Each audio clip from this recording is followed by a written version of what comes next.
سلام البنات، كي دايرين؟ لاباس عليكم؟ كنتمنى تكونوا بخير وعلى خير.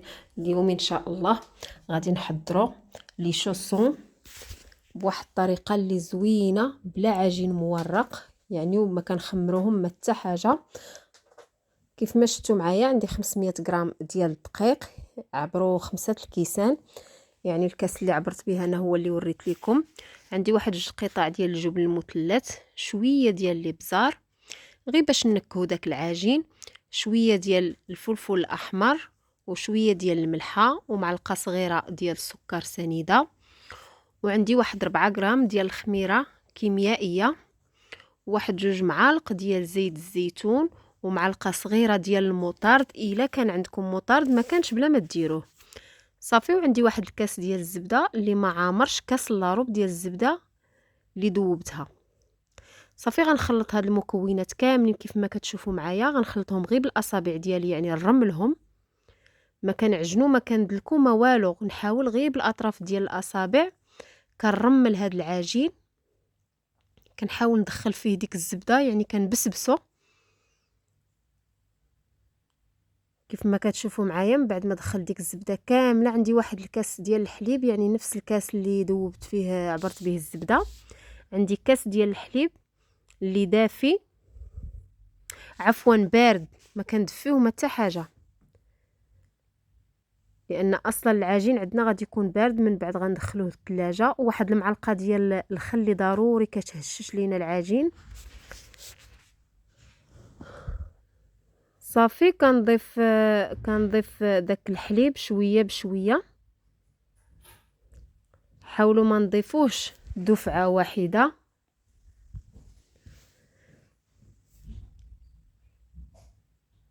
صافي ما كنعجنوا العجين، ما كندلكوه ما والو، كنحاولوا نجمعوه وصافي.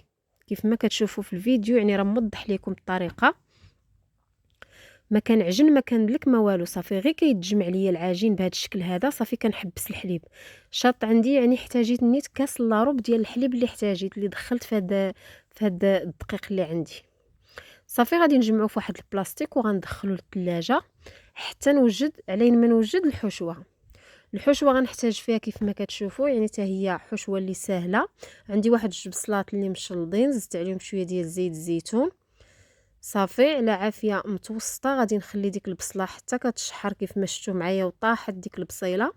زدت عليها واحد نص فلفله حمراء ونص فلفله خضراء وواحد الجزره صغيره حتى هي حكيتها صافي. والخضره كتبقى اختياريه، يعني ديروا اللي موجود عندكم، ولا تقدروا تكتفيوا بالبصله بوحدها هي والكفته صافي. هنا من بعد ما طاحت ليا الخضيره، عندي واحد 150 غرام ديال الكفته.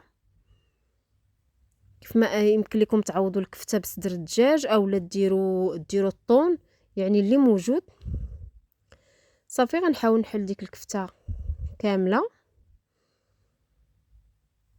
هنا من بعد ما تفتدت معايا ديك الكفته، زدت واحد 2 معالق كبار ديال القزبر ومعدنوس، معلقه صغيره ديال الثومه، الملح، التحميره، الابزار، الخرقوم، سكينجبير، وواحد شويه ديال الكمون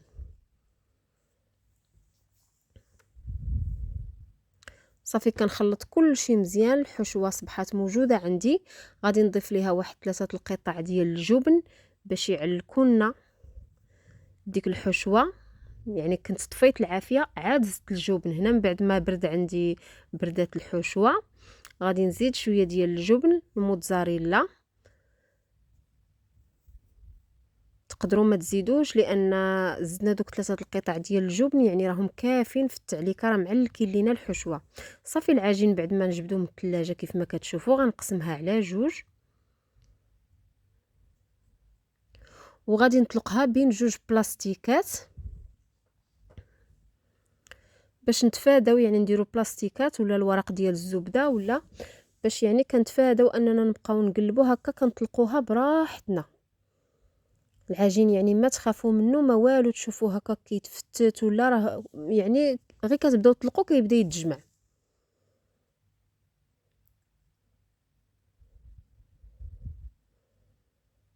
البلاستيكات كيسهلوا عنا باش نطلقوهم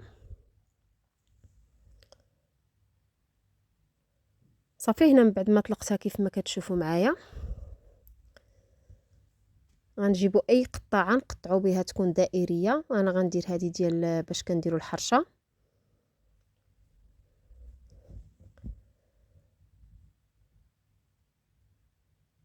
والسمك ديالهم ما تخليوهش غليظ بزاف، يعني كيكون متوسط. راه كيجيو زوينين هما اصلا، كيجيو رطبين وكيجيو هشاش ولو يكونوا رقاقين.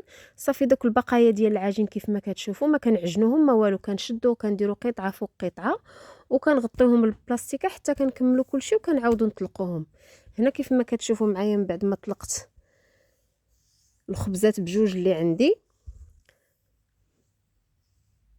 صافي كندوز لهم على الجنيبات ديالهم بالماء باش فاش نسدهم ما يتحلوش. حسن هكا حتى تطلقوا كلشي عاد تبداو تعمروا، حسن ما تعمروا وحده بوحده.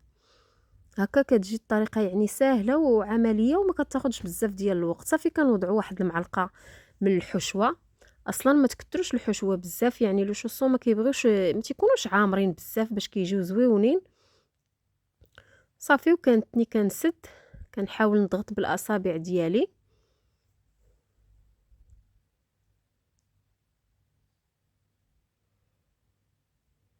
صافي من بعد ما تبتهم كاملين غنجيب واحد الشوكه وغادي نعاود نزيد نثبتهم باش ما يتحلوش. منها كيزيدوا يثبتوا اكثر ومنها كيعطيونا منيضر.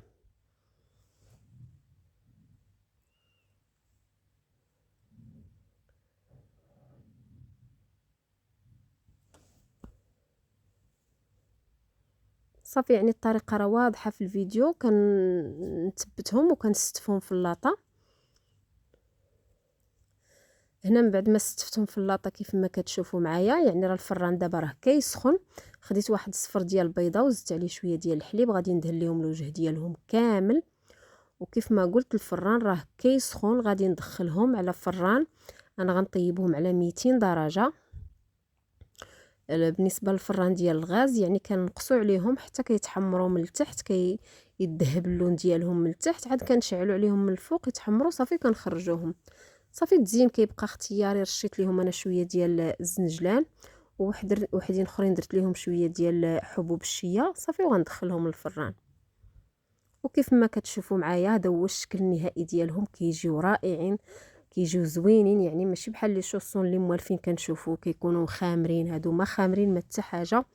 وكيجي داك العجين مورق بلا عجين مورق، يعني غير ديك الطريقه اللي درنا في الاول باش خدمنا الدقيق ودرنا الزبده كتعطيه واحد الطريقه وواحد القرمشه وواحد الهشاشه اللي رائعه. كنتمنى فعلا انكم تجربوهم لان كيستحقوا التجربه، وطريقه اللي سهله وبسيطه وفي المتناول. الى اللقاء في وصفه قادمه ان شاء الله.